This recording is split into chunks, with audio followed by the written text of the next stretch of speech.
we have to start to rank order priorities, and this has to be the priority right now for President Trump. I mean, there are so many places you could start, but it seems obvious that you would start with the FBI. The FBI, to me, should be downsized by 2/3. It's an interesting contrast. The Republicans kind of are very quick to shame their own. They'll always fold. Tucker Carlson and Steve Bannon just sat down to discuss the ideal strategy to dismantle the U.S. deep state. In this clip, they talk about the future of the Republican Party, the schism dividing it, and where to go from here that actually takes it to the deep state in a way that it's never been taken before. So let's watch this. Please like the video and subscribe to the channel. Establishment Republicans will always fall on, as you know this, better than anybody in any fight. They're going to fold, and they're going to try to be supplicants to the media. They're going to try to be supplicants to the media, that kind of Chamber of Commerce, big donor attitude, that we want to be invited to the parties, we want to be in the club, we want to have the New York Times write nice things about us. That's we're heading towards a civil war. I don't think there's any doubt. We look at the indices out there, and these are unbridgeable divides right now, and getting deeper. And the Democratic Party is getting more and more radical. Look, everything we're dealing with right now is about illegal aliens, whether it's they want to spend $1 trillion on their health care, whether they're demanding a census that counts them for congressional races and for electoral college, whether it's the mass deportations that we're trying to get done in Portland, Chicago, Los Angeles. Everything's around. If they don't have illegal aliens, if they don't have a foreign entity in here and folks in here, there's no way for them to put together the votes. They love democracy, but it's just the math doesn't work. You saw the Supreme Court today. You see these redistricting fights, and the redistricting fights are kind of like the kids in this chat room. If we had enough stones and urgency and maximalization strategy, the 21 would already be up on the table, right? We'd be now executing how you do it. We have to do a whole fight about that. So the establishment, because they come up in this paradigm where the established order controls everything, and they want to be part of the established order. And we see that we got here, we've gotten here over 40 or 50 years, and we've won enough times as Republicans, the House, the Senate, the presidency. The country's basically on a cliff of an abyss, and if it hadn't been for Trump, with all his imperfections, the country would be over. Yeah, I just don't see it. I think we're still on that cliff, the abyss, with all this debt and no sense of trying to rein it in whatsoever, whipping Republicans to pass the big, beautiful bill to add $5 trillion to the debt. That's the cliff. That's the cliff. I'm with Bannon when it comes to establishment Republicans always fold, but I don't think it's just the establishment Republicans. I think it's the more populist or Trumpian or whatever you want to call that brand of republicanism. To keep funding Ukraine 9 months into this thing, to side with Israel on every single thing, never using leverage to take away aid to Israel, no matter what, getting sucked into a war with Iran when you wanted to negotiate for easing of tensions there. To flirt with regime change in Venezuela now, and there's reports that the CIA is involved again, just like it was in Trump's first term, of a coup to replace and overthrow that government. Regime change, the same regime change that Trump said he didn't want to follow or pursue on the campaign trail. It's hogwash, and I just don't see the major difference here. It's Republicans that always fold, not establishment Republicans. We're seeing from this administration, it's just Republicans. That's why Michael Malice says conservatism is progressivism driving the speed limit. That's what we're seeing. So it's just going to get worse. We're going to always have, like this thing in Kansas, where they're going to throw people under the bus immediately and cower and be supplicants and ask for forgiveness for people who are not worthy of us asking for forgiveness. And the fight is going to get more intense. The left is going to get more radical. They're going to go up more the escalatory ladder. Look, Mangini's a hero to them. You got to face, and Mondami, he's a Marxist jihadist that's going to win, I don't know, by 15 points or so in New York City. Sadiq Khan, everything they have is even more radical than you can anticipate. It's getting worse every day. They're not being resolved. There's nothing, and it's really nothing to debate. We have this chasm, and to me, it's the issue I have is that the Trump administration and Pam Bondi and the crew are not moving quickly enough. They had a thing today in the Oval, which was great, about stopping, violence in the streets. That's great, and I appreciate that. But we have to focus on the deep state. We have to focus on taking this apparatus. We only have a short window of time, I think, to be able to do this, and we're not prioritizing it, and we're not hiring enough U.S. attorneys to focus on it, and we're not getting that. If we don't get that done, these statistics we're putting out and the great job at Cash and people and Dan Bannon Jr. are doing about arresting bad guys is not going to matter, because you're going to have more bad guys later invited back in by these people. So, Yeah, you know who some of those bad guys invited back in are? All of Epstein's collaborators that they covered up. All the good work that Cash Patel and Dan Bongino's doing. It's so laughable. I mean, I'm with him when he's talking about taking it to the deep state, but that requires dismantlement. Doesn't require reform or patting Dan Bongino or Cash Patel on the back after the Epstein cover-up, after lack of clarity in the Charlie Kirk investigation. That doesn't fly.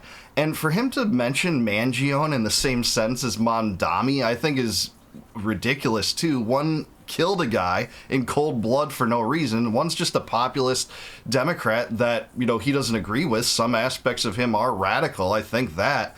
But people connect with that more than the establishment liberals too, for good reason, I think. And, I have no sense that the left is getting more radical. In some ways, I think it's gotten less radical since 2024. You're not seeing the same kind of protests in the street that you did at the beginning of Trump's first term. And a lot of them are dropping the wokeness and, the trans stuff, especially as it relates to children. I'm seeing that being abandoned by some liberals on the left because they see that as a poisonous vehicle that they should never have taken in the first place.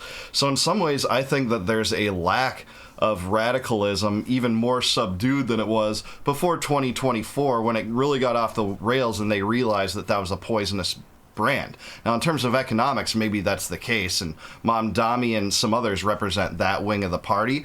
But so far, that part of the wing of the party hasn't succeeded. Bernie learned that quite clearly in 2016. Now it's time to, I think, maximize our own strategy, seize the institutions, and move with a sense of urgency. Can you give a couple examples of what you think DOJ should be doing right now?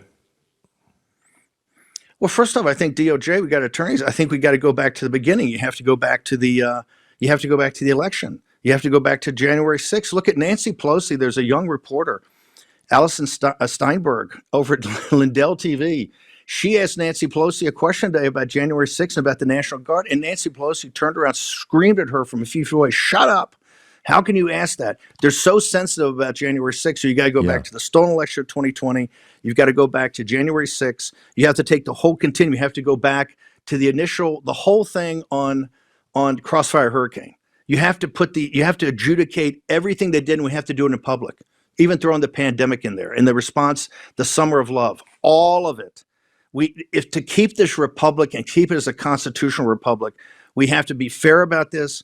We have to be transparent about it. We have to adjudicate it by the rule of law, but it has to be done. And you see, we're making some progress. You got Comey with a couple of charges on appetizer, John Bolton, maybe with a couple, Letitia James, but it's not good enough and it's not fast enough. And the only way we're going to solve this is U.S. attorneys. I think we're 25 or 30 short is what I'm hearing. There's just some sort of backlog, and you can't depend on a Halligan coming out of nowhere and being able to drop a couple right away. We have to take apart the deep state. We have to do it now in every aspect that's happened over the last couple of years. Okay, there's plenty of U.S. attorneys that could take down Bannon, take down Comey, take down others involved in the Russiagate nonsense. That is true. I'm with him on the general sense of this, but there's a clear, desire not to do this for the most part. I'll give Trump credit for giving a perjury charge to Comey. I don't know if he's going to get taken out because of that or anything, but hey, I guess that's something. But I'm sorry, this is too little too late when the American people don't trust the FBI. He mentioned January 6th. Yeah, we know there were tons of federal informants and instigators there urging people to go into the Capitol. We still don't have answers on the pipe bombs that were left there. All this is so duplicitous, and I'm sorry, if you apprehend those people and charge them for crimes, it's not the same as going after innocent dissidents that didn't cause crimes, that didn't, instigate these ridiculous facades, especially those that were the Whitmer entrapment scheme, January 6th, which they ran with as an insurrection, Russiagate, all of these things that caused immense damages to peoples and persons. The Summer of Love, like he talks about, the protests that caused millions of dollars of damage, where there were stand-down orders all across the United States. Those people need to be taken down, not necessarily by the feds. Sometimes the feds don't have jurisdiction in all those things. But the feds are not going to eliminate their own power. They're not going to reform. It's never going to be the case. It's going to take localities to push back against the feds to really subdue their power. I'm all for eliminating the entire FBI, the entire CIA. I don't see that as happening from any administration, regardless of the rhetoric and theatrics. Even the drain the swamp rhetoric, we learned that that doesn't exactly come to fruition. Charlie's, I know you were at the Student Action Summit down in Tampa. And normally, you know me, I'm running out there, we're at war, and I'm dropping the mic and running around like a madman. I told Charlie before, I said, this is going to be very different. I said, I'm going to go out with what I call the Tampa Resolves. And it is, we have to prioritize everything else we're working on. It has to be to go after the deep state. That combination of national security, intelligence, law enforcement, the Pentagon, its interconnections with Wall Street and big tech, that we have to do that. If we don't go after that and do it now with a sense of urgency, we're never going to have another shot. This is the time we have to do it. We have to make it a priority. And I said, you're going to find out something in this. The third resolve I said was, no, do it now, do it with urgency. And the third was, who's ever not with us is against us. This is the best way we can unmask everybody, because this is not going to be pleasant. It's not going to be easy. You and I are called, you're called more names than I am, but we were both, by the Tel Aviv Levin crowd, we're called everything, right? They're going to do more of that because the deep state is also connected with certain of our allies. You have to go do this, and you have to do it. It's not going to be pleasant. You're going to get thrown out of your country club maybe, but if you're going to save the republic, we have to do this now. And a part of that, you're going to see if you do that, the escalating political violence of the more and more radical left, and quite frankly, more and more of the central apparatus of the Democratic Party is going to be gutted. And that's why I think, President Trump, I know, wants to focus. Todd Blanche talked about it today in the Oval Office.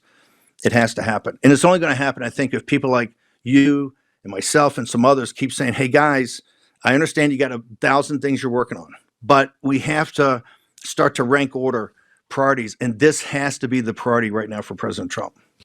Well, I agree with most of that. I just don't think and I agree with him, it's not going to be easy. It's never easy to take it to the reins of power and try to dismantle these institutions like the FBI, etc. But guess what makes that less easy? Guess what makes that very, very hard, Steve? It's when you pat Kash Patel and Dan Bongino on the back for what they've done at the FBI. Nothing has taken away from Trump's own base, his support base, in supporting Trump than the cover-up of the Epstein story, both of which participated in that nonsense, giving contradictory tales of what does and does not exist, showed blatant hypocrisy before this Trump term, and now in this Trump term, and how they're relating to that and covering that issue. And, Trump was supposed to bring transparency to this case. Remember that? Just reveal everything. Kash Patel even had the idea of creating, a declassification office within the FBI to just keep spitting out files and information. I'm sorry, that hasn't been the case. So when he compliments Dan Bongino and Kash Patel for a job well done, do you think that aids in what it would take to actually dismantle the FBI and downsize it? I don't think so whatsoever. When you're all for the figureheads, they're going to retain the power that exists within their own fiefdom, within their own apparatus, and that's what we're seeing happen. I mean, there are so many places you could start, but it seems obvious that you would start with the FBI, and we now know it's confirmed that there were hundreds of plainclothes FBI agents in the crowd on January 6th. So that changes. That's not crowd control. That's political subversion. And it kind of confirms what a lot of people have been saying for a number of years now, that there was a fake element to that. There were a lot of sincere people protesting what they thought was the theft of the election, but there were also clearly agitators in the crowd. It was a setup to some extent. Obviously, hundreds of plainclothes FBI agents. And, I almost got fired for saying that a couple of years ago. It was obvious to me, but now we know it's true. In fact, it's worse than we thought it was. How many FBI officials have been fired for that? No, I mean, you continue to ask how many have been let go. I think a handful. I don't know. It hasn't been enough. Yeah, and guess what? Kash Patel and Dan Bongino are in power now. They have the power to fire some of their employees. Trump is at the reins of the executive branch. He has the power to confer with Kash Patel on the firing of such employees that were involved in this nonsense. This scheme that the regime ran with as an insurrection, an unarmed insurrection, they said this was.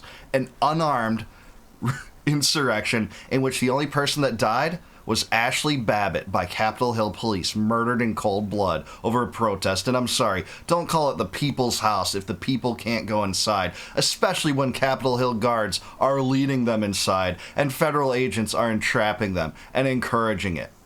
It's total nonsense, and, you know, the firings haven't happened partially because of the complicity of this FBI. To register with any type of head count that OMB is doing, or Right. budget, the budget increase. Look, I love Kash and I love Dan Bongino. Yeah, I Kash do is like too. a brother to me. But they're two guys hanging on by their fingernails. The same with Pam and Todd. This is why I say the official inside the U.S. Attorney, main justice, you need about another 25 or 30 of these prosecutors. You got to get on with it. The FBI, look, I for a long time have said, I think we got to bifurcate. It's too big, too complicated, covers too much stuff. Like the counterterrorism, you got to bifurcate it. I think you put the counterterrorism, first off, you downsize it and you put it in the intelligence part over DHS, and you have a reorganization of that. No, this is just reform logic. This needs to be an abolitionist movement to tear down these institutions, not just play games with moving people from one institution to another, put them in the CIA, put them in the intelligence apparatus. No, we don't need this apparatus. And this is this thing that I guess separates me from conservatives the most. I'm an abolitionist, and these people are reformers. They think that they can take a problem that government created through, you know, a massive deep state and just reform it. When you reform that nonsense, you're just left with some flavor or some semblance or some percentage of evil that existed before. You know, when you take out a tumor from a patient, you don't replace it with anything.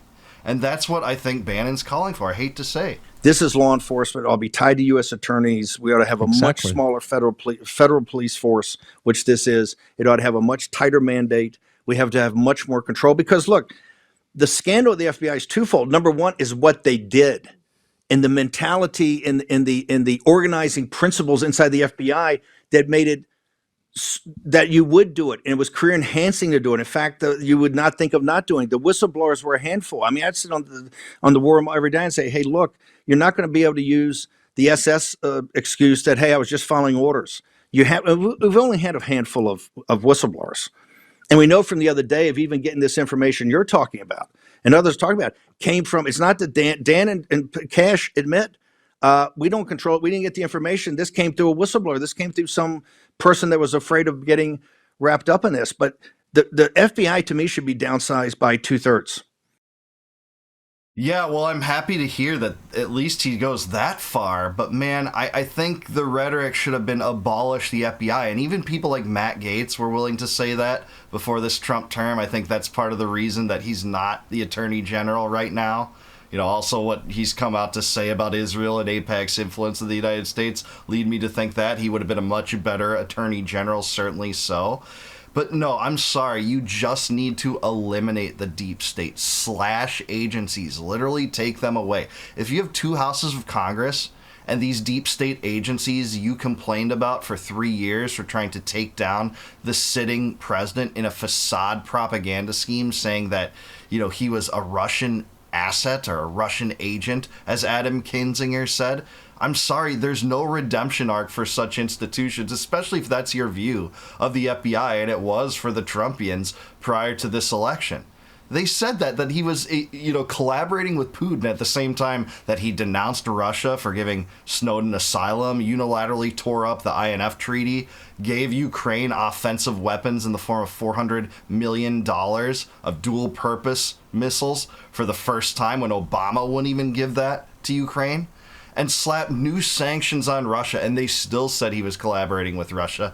Not only did they do that to try to take him out, but they also tried to do that to antagonize tensions with Russia. The latter ended up working, and it still works. Some Democrats still think that he's working on behalf of Putin after funding Ukraine for 9 straight months under this term. But it's just nonsense. I'm sorry. This reform mentality has to go away. It's the biggest problem on the American right, if you ask me, that the rhetoric is often good. We're all, small, limited government, cut the spending champions when it comes to election season and trying to get out the best propaganda we have. But when then they govern exactly like the status quo. Regardless of the theatrics, there's no grand clash of ideologies in Washington. Certainly not. It's a war party, it's a spending party, it's an inflation party, it's a corruption party, it's a corporate welfare party. That's what the Uniparty is. It will never be otherwise, I don't think, unless pressures are put on it from the periphery, from states nullifying the unconstitutional and illegal mandates of the federal government. That is, I think, the best course is political fragmentation, political decentralization, where local officials have the cojones to stand up to the national government and in the end say, well, we're still not allowing you to enforce this within our own borders. What are you going to do about it? Because when some states had the gall to do that, when it came to, say, marijuana in Oregon and Colorado and California and Washington, they didn't roll the tanks in. They knew they didn't have the political capital for it. But it's not going to suffice to have this reform mentality. I'm glad that Bannon's saying 2/3 downsizing, but then is he going to criticize Trump if Trump doesn't downsize the FBI by 2/3? I don't think he is. I just think that this is a limited hangout, and we're dealing with forces that have good rhetoric at times, but aren't willing to take it to the deep state in the way that it really needs to be taken to it. But what do you guys think? Let me know down below. Am I right about this? Is Steve Bannon right about this? What do you think can be done to undermine the deep state or the FBI? Let me know in the comments. Please like the video, subscribe to the channel. Please subscribe to Tucker Carlson. Great interview there. If you like this video and my commentary, please consider becoming a YouTube member. You can do that by clicking the join button below. And by doing that, you'll help me immensely and support the channel, and I'll appreciate that. So much so, in fact, that I'll give you access to all of my videos before they go live to the general public on YouTube. And until I see you guys next time, no more war, no more debt, no more inflation, and no more empire. Peace out, guys. Catch you in the next one.